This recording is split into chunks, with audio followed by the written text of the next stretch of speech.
Many people think that great and glowing skin is about buying expensive creams. That's just simply not true.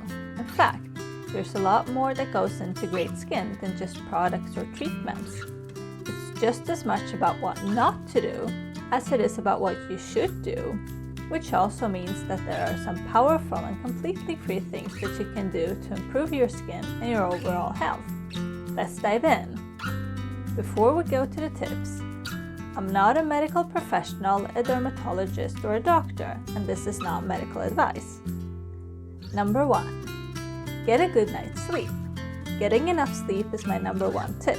One study indicated that chronic poor sleep quality is linked to increased signs of intrinsic aging, among other things.